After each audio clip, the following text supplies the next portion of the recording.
పూరా లోకల్ దాన్ని తెచ్చి నేనేమో ఉద్ధరిస్తా అంటే మొత్తం ఇజ్జత్మానం పోయింది రాష్ట్రంది. ఏమైందో మీకు తెలుసు కదా. దాని ఏదో దాచిపెట్టుండు. దాని మీద 3 మహిళా పోలీస్ అధికారులతో కమిటీ చేసిండ్రు. సీసీ ఫుటేజ్ అంతా ఎత్తికిండ్రు. రేవంత్ రెడ్డి చుట్టూ ఉండే 2 నాయకులే ఆ మిస్ ఇంగ్లాండ్ పట్ల మిస్బిహేవ్ చేస్తే ఆమె తిట్టి పోటీలో నుంచి విరమించుకొని ఇంగ్లాండ్ కి వెళ్లిపోవడం. ఈ రాష్ట్రం పరువు తీసిండు రేవంత్ రెడ్డి, దేశం పరువు తీసిండు ఇవాళ రేవంత్ రెడ్డి గారు. నువ్వు చేసిన ఉద్దారకం ఏంటంటే ఇజ్జత్ తీసుడు తప్ప చేసింది ఏం లేదు. మిల్లెట్స్ కు పప్పు ధాన్యాలకు తేడా తెలియదు, దేవాదుల ఏ బేసిన్ లో ఉందో తెలియదు, అందాల పోటీలు పెట్టి ఇట్లా ఇజ్జత్ తీస్తేవి. ఏంది నువ్వు చేసింది? ఇవన్నీ కూడా మనకు తెలుస్తలేవా? కానీ ఇక్కడ ఒక్కటి మాత్రం అర్థమైంది. నిన్న మొన్న ఈ రాష్ట్రంలో ఏ సర్వేలు చూసినా కూడా అందరూ మళ్ళా కేసీఆర్ రావాలి, గాయననే మంచిగున్నాడు అనేటువంటి మాట వచ్చింది. రేవంత్ రెడ్డి కూడా చెప్పకనే చెప్తాడు. నిన్న ఢిల్లీలో ఏదో చిట్ చాట్ పెట్టిండు. అందులో అంటాడు, బీఆర్ఎస్ ఎక్కడుంది భయ్ అంటాడు.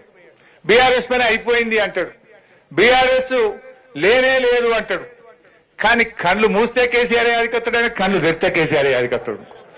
అసలు రేవంత్ రెడ్డి మైకి ముంగ నిలబడితే కేసీఆర్ ముచ్చట తీయకుండా ఉపన్యాసం ఉంటుందా?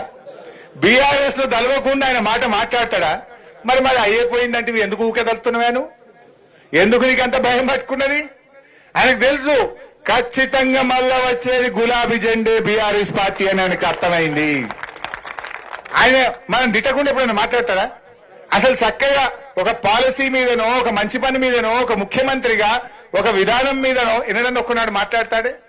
తిట్టుడు తప్ప కేసీఆర్ ను దలవకుండా ఆయన ఎప్పుడన్నా మాట్లాడతాడా అని నేను అడుగుతా ఉన్నా. ఆయన మనకు అర్థమైపోయింది. మనకు ఎవరో చెప్పాల్సిన అవసరం లేదు. రేవంత్ రెడ్డికే నిద్ర కూడా కేసీఆర్ బీఆర్ఎస్ పార్టీ యాదికి వస్తుంది ఆయనకు. అంటే మళ్ళీ వచ్చేది బీఆర్ఎస్ పార్టీ. మీ ఊర్లలో చూడండి. ఇప్పుడు మొన్న నాకు ప్రభాకర్ వీళ్ళు చెప్తుండే, మా గోవర్ధన్, చాలా ఊర్లలో ట్రాక్టర్లలో డీజిల్ కు పైసలు లేక జాకీలు ఎక్కిచ్చిరట. కేసీఆర్ ఉండగానే రోజు ట్రాక్టర్ వచ్చి చెత్త తీసుకుపోతుండే. రోజు చెత్త తీసుకుపోయి గ్రామాలు శుభ్రంగా చేసిండు. ప్రతి ఊరికి వైకుంఠధామము, dump yard, tractor, trolley, tanker, అన్ని ఊర్లలో బ్రహ్మాండమైన చెట్లు, నర్సరీ మనం చేసినాం. ఒక్క రూపాయి ఇయ్యక గ్రామ పంచాయతీల్లో పనిచేసే సఫాయి కార్మికులకు 3 నెలల జీతాలు లేక ఇప్పటికీ చాలా ఊర్లలో డీజిల్ కు పైసలు లేక వారంకి ఒక్కనాడు ట్రాక్టర్ నడుపుతురు, 3 వద్దలకు ఒక్కనాడు నడుపుతురు. పెట్రోల్ పంపోడిగా 6 నెలలైంది ఉద్దర వసూడు బంద్ చేసిండు ట్రాక్టర్లకు.